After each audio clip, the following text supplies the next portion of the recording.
pessoal! Então estamos mais uma vez aqui no curso de gestantes do Hospital do Coração e agora o módulo é pediatria com a doutora Najade, que é pediatra aqui do hospital. Tudo bem, doutora Najade? Tudo bem. Hoje ela vai trazer temas super importantes pra gente e eu tomei a liberdade de pedir um primeiro tema pra ela, que é o choro do bebê. Doutora, lá em casa eu tenho 3, né? Agora no terceiro eu digo que um chorinho de fundo é quase que uma música ambiente para minha casa. E no terceiro filho, gente, a gente já consegue aí ter um pouco mais de tranquilidade e aquele choro não nos desespera tanto, né? Às vezes eu vejo que, poxa, no primeiro filho a gente para um xixi no meio para ir acudir a criança. E tantas vezes eu não sabia porque estava chorando, enfim. Acabou de chegar no mundo, chora mesmo, mas quando a gente tem essas informações que assim pode ser uma coisa, assim pode ser outra, a gente fica muito mais tranquila. Então eu vou pedir aí para a doutora Najade contar um pouco das possibilidades e dos choros do bebê nessa primeira fase, doutora. Olá, obrigado pelo convite, pela oportunidade, estou muito feliz de estar aqui. Mari, o choro, na verdade, é um assunto assim, de muita preocupação e de muita apreensão por parte dos pais, principalmente os pais de primeira viagem. Lembrar que o choro é a única forma, por muito tempo, é a única forma do bebê se expressar, se comunicar com o mundo. Então, e até ele conseguir encontrar uma outra maneira de se manifestar, como podemos ajudar o recém-nascido? Lembrar que choro nem sempre é fome, choro nem sempre é dor. Pode ser fome, sim, pode ser dor, pode ser gases, ou bebê precisando arrotar, ou cólica mesmo. Só que lembrar que existem outras causas de choro, né? Então, por exemplo, uma fralda suja, ou a fralda apertada, uma roupa apertada, uma roupa com tecido desconfortável, frio ou calor. Pode ser causa de choro do recém-nascido. Nossa, e é verdade, doutora.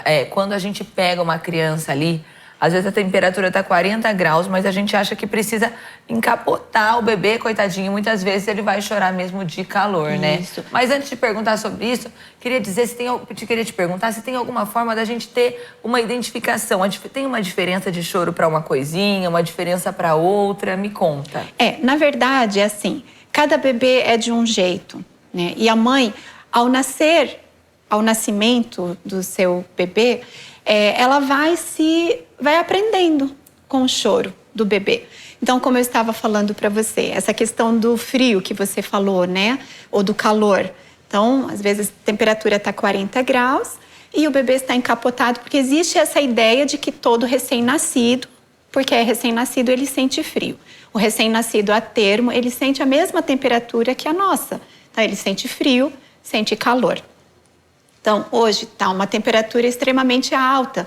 Então, eu tiro a roupinha do nenê, o nenê já vai me mostrar para mim que ele vai ficar mais confortável, né? Da mesma forma, o frio. Então, você está num ar-condicionado e o ar-condicionado ficou geladinho. Então, você enrola o seu bebê, ele já vai ficar mais calmo. A gente vai conseguir, né? Vai conseguindo. E é muito difícil, né, doutora, a gente dizer na teoria como é que você vai perceber se ele tá mais calmo e tal. Mas, assim, nasce o filho e nasce uma mãe. A gente tá aqui dando as diretrizes, né? Os indícios. Mas é de verdade, a hora que você pegar o seu bebê no colo, que você, dia a dia, vai construindo e aprendendo com ele, né, doutora? Isso. Lembrar, por exemplo, o nenê ficou 9 meses ali, grudadinho na mãe. E aí ele nasce, muitas vezes ele não quer ficar sozinho no berço, né? Então, às vezes ele só precisa de um colinho, né? Pegar no colinho. Então, tem que ter também essa preocupação com isso. Claro que você não vai conseguir, você não vai poder ficar com ele o tempo todo no colo, mas dá esse tempo para o seu bebê, deixar ele no berço. Como você falou, se depois que você viu que está tudo tranquilo, que a fralda está limpa, que ele não está com fome, você afastou a dor, a causa de dor.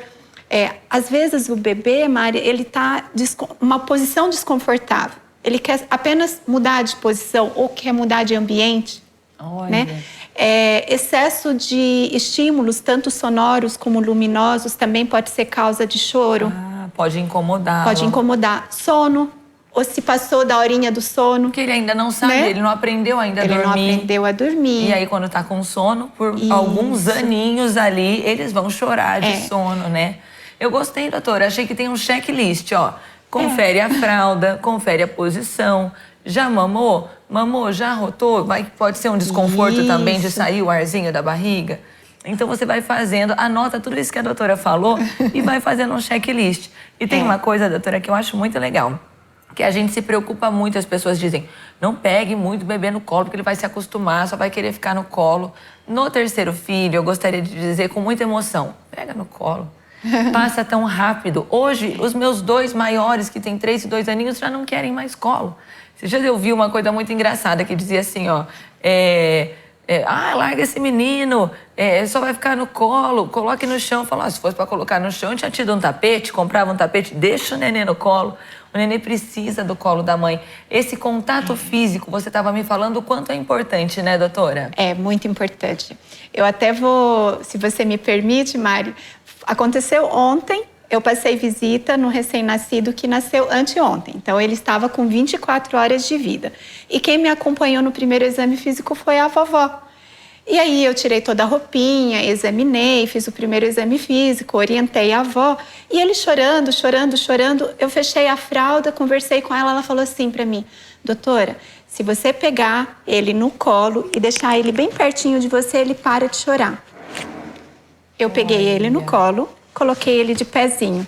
Na hora, ele parou de chorar. Olha só que legal, que interessante. Que legal. A avó, com 24 horas de vida, ela percebeu como fazer o bebezinho parar de chorar. Olha, né? Talvez ela tenha trazido as experiências anteriores. Também. E isso deu certo. Posso Sim. agregar mais uma informação, doutora? Que nem sempre o que deu certo para um vai dar certo para outro. Para esse neném funcionou ficar aqui e como é maravilhoso ir descobrindo isso. Mas, mais uma vez, cuidado com todos os palpites do que certamente funciona. Como a doutora disse, cada coisa vai funcionar para cada um dos bebês. E uma outra pergunta que eu gostaria de fazer para você, vou chamar de você, né? Muito jovem, doutora Najat. Em relação às consultas. Quando a gente está grávida, em especial no final da gestação, a gente vai com muita frequência ao obstetra. É necessário também ir ao pediatra ou o pediatra a gente pode ir só depois que o neném nascer? Ótima pergunta, Mari. Eu penso que uma das mais complexas e gratificantes funções do pediatra é auxiliar os pais em serem, como que eu diria, competentes cuidadores de seus filhos.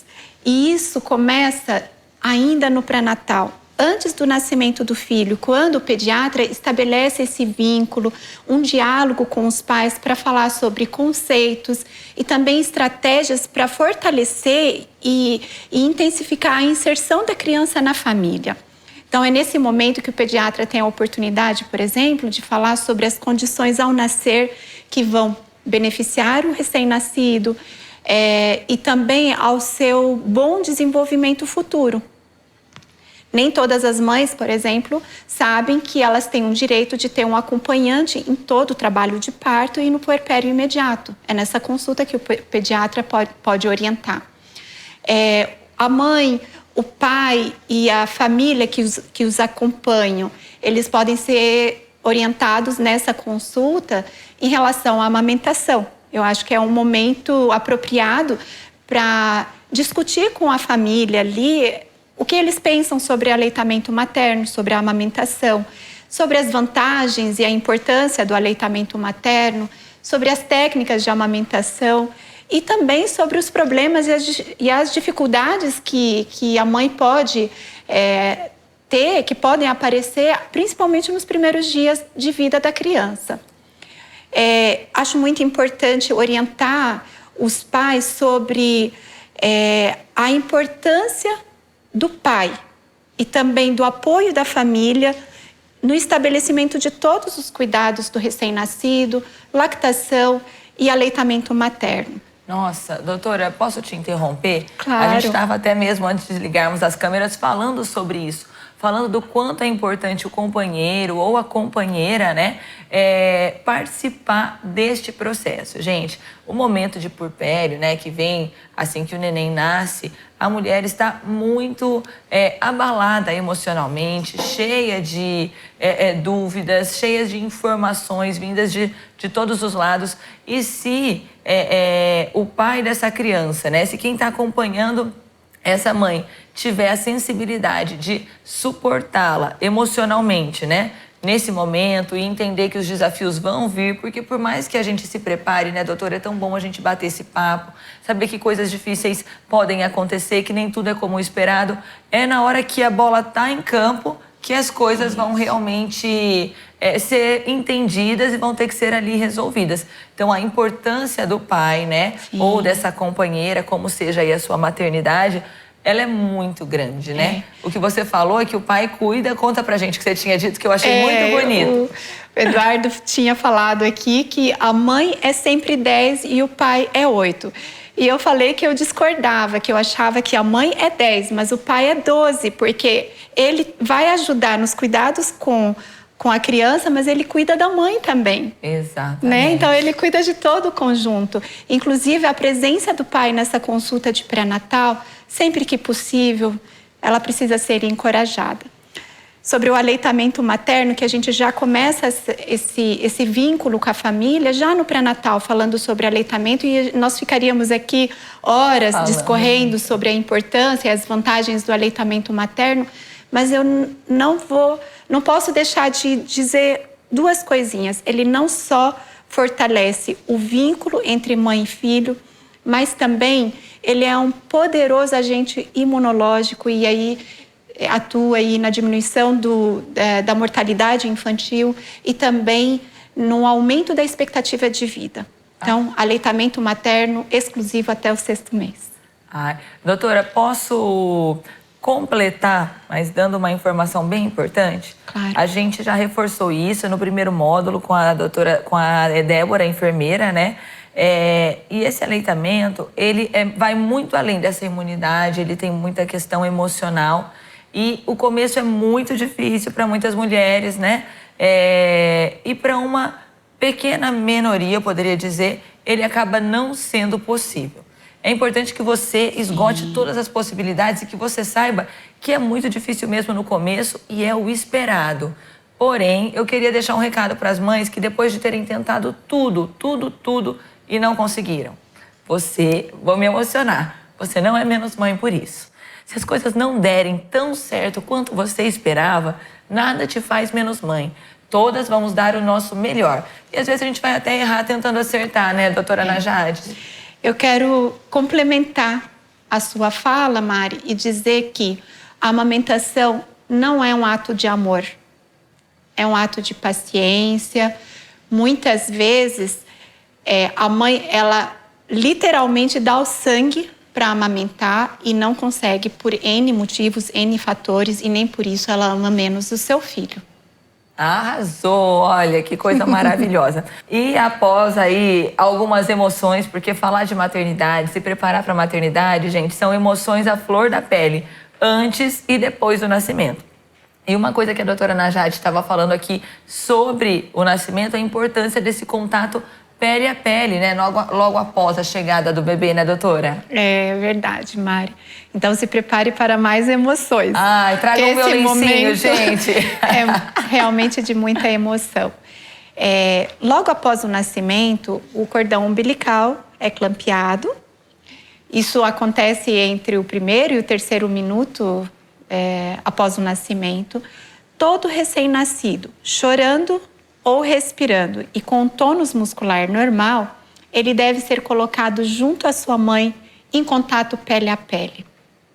Posso começar contando que a gente se emocionou? Tá? Pode, que a gente parou. Nós cortamos aqui, gente, que como eu falei, a gente tá muito emocionada falando sobre esses assuntos, né? E essa questão do contato, né, do bebê com a mamãe, eu queria saber assim, o porquê que ele é tão importante, doutora? Por que ele é tão emocionante? Antes mesmo dele acontecer, só da gente pensar nele, a gente já se emociona.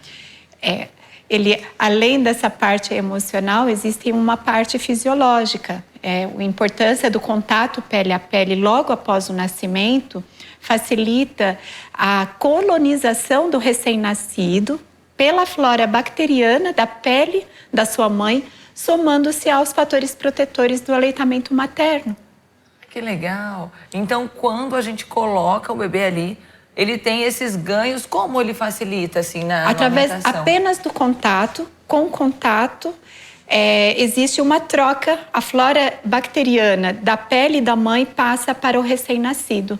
E isso é importante para para a proteção imunológica do recém-nascido. Inclusive, Mari, quando a mãe não tem condições de fazer esse contato pele a pele, existe a opção do pai fazê-lo, ou do acompanhante ou da acompanhante da mãe fazê-lo. Ah, que legal! E, doutora, isso serve para qualquer tipo de parto, para cesárea, né, para o normal. Isso. É sempre importante que o bebê seja colocado ali junto com a mãe. No parto normal, logo após o parto normal, é até mais fácil fazer esse contato pele a pele, né? A cesárea exige um pouquinho mais de cuidados por causa de campos estéreis, mas é possível fazer esse contato a pele logo após o nascimento. Recomendamos que o contato pele a pele seja feito logo após o nascimento por pelo menos 1 hora para fazer a manutenção da normotermia, da temperatura da pele do recém-nascido, fazer o estabelecimento da lactação. Com contato, o recém-nascido com a sua mãe já se estabelece a lactação, incentiva o aleitamento materno, previne o desmame precoce e, claro, aí fortalece bastante o vínculo mãe-filho. Esse conhecimento, sabe, assim, aquele primeiro encontro é maravilhoso. Agora, posso fazer mais um reforço aqui sobre o primeiro encontro, doutora? Sim. Muitas vezes a gente vê aí nas redes sociais, o neném nasceu e amor maior. Calma, talvez essa emoção e esse amor todo, ele não vem assim, ó, nessa cachoeira. Talvez ele seja um rio a ser percorrido, tá, gente? O amor é uma construção.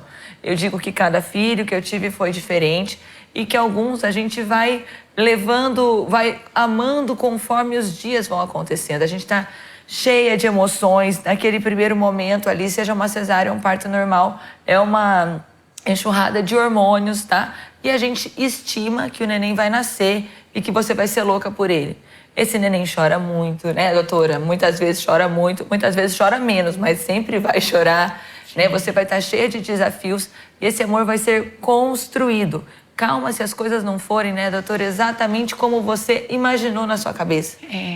Inclusive, hoje nós temos o cuidado de fazer toda a atenção ao recém-nascido em alojamento conjunto. Esse contato pele a pele, ele não pode ser interrompido para fazer os cuidados de rotina do recém-nascido.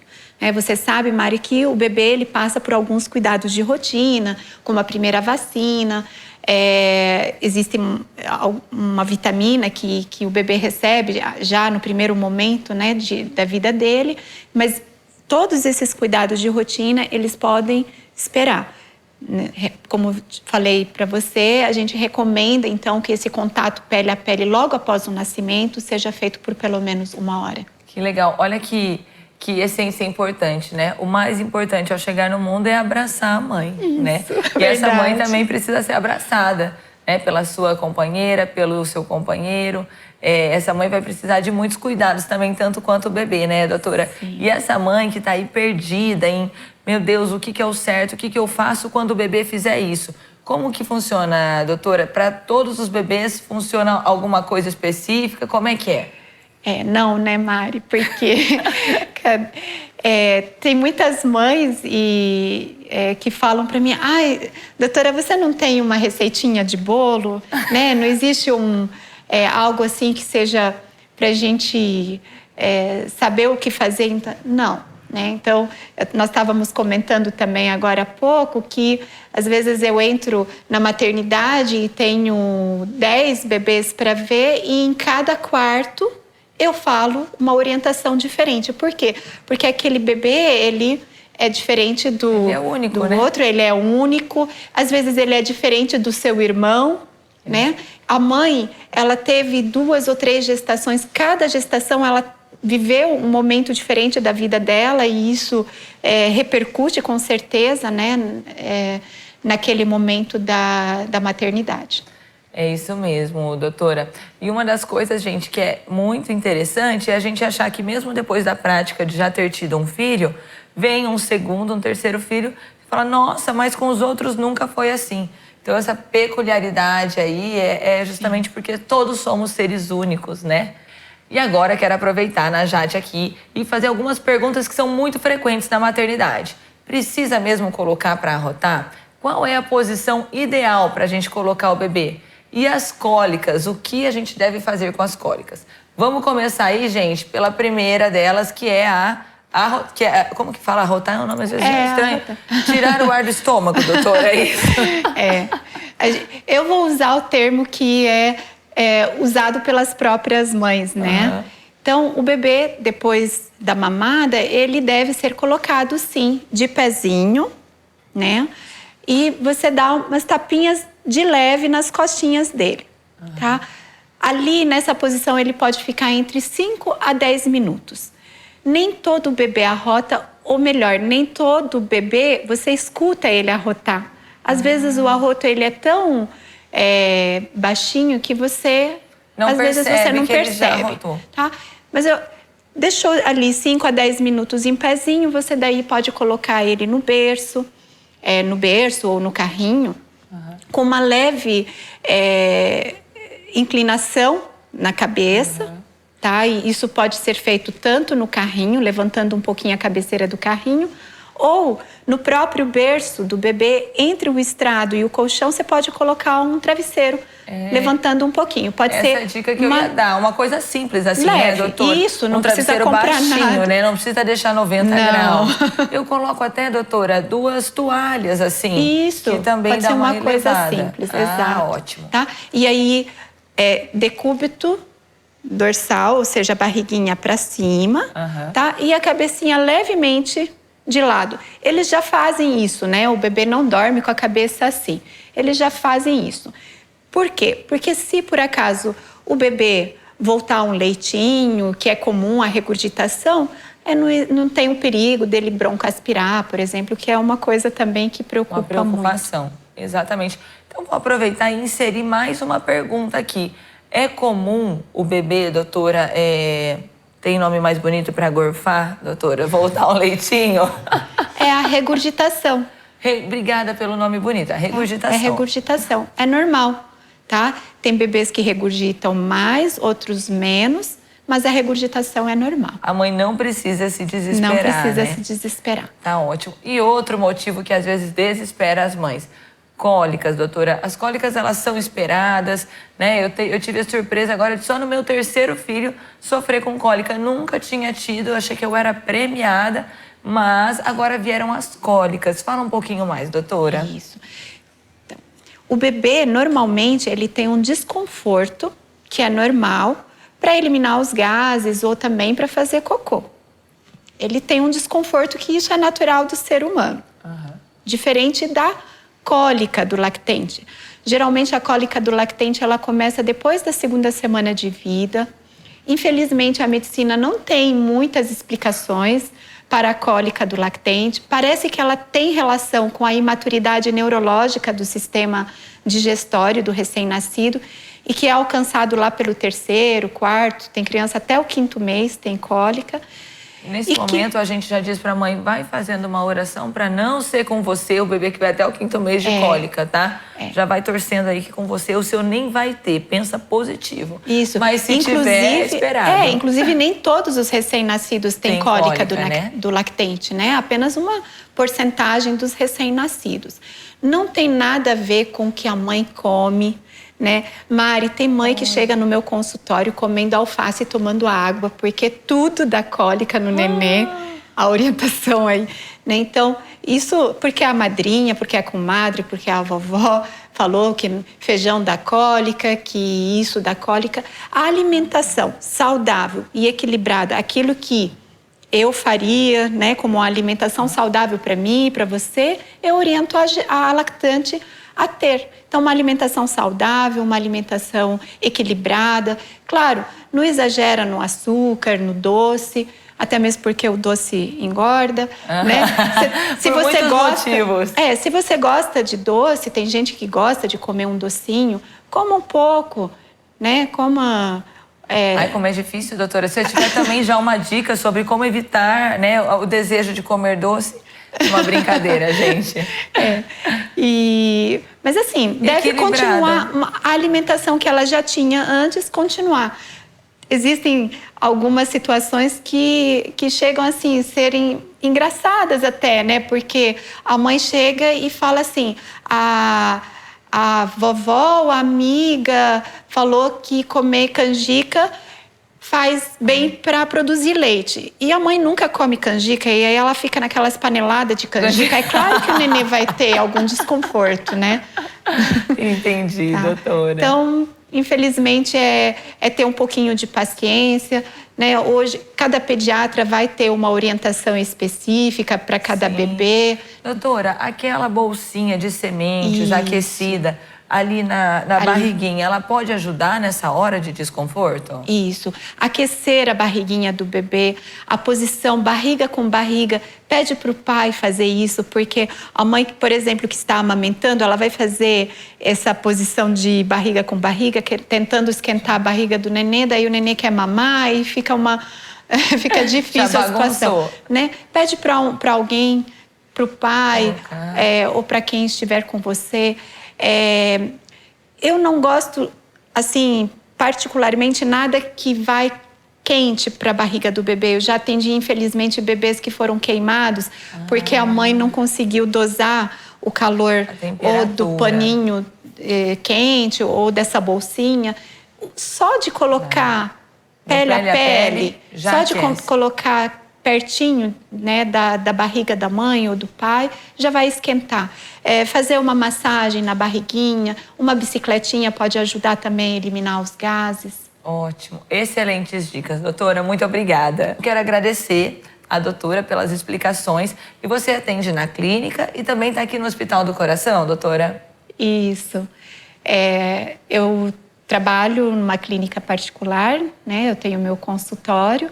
E aqui no Hospital do Coraçãozinho, eu tenho a felicidade de cuidar aqui do berçário e da sala de parto do hospital, onde a gente vivencia isso e cada dia é uma emoção. Então, como falei para você, muito gratificante essa função nossa de pediatra de auxiliarmos os pais nessa linda missão que é cuidar dos seus filhos. Eu quero agradecer a oportunidade de estar aqui. Obrigada. Obrigada, doutora.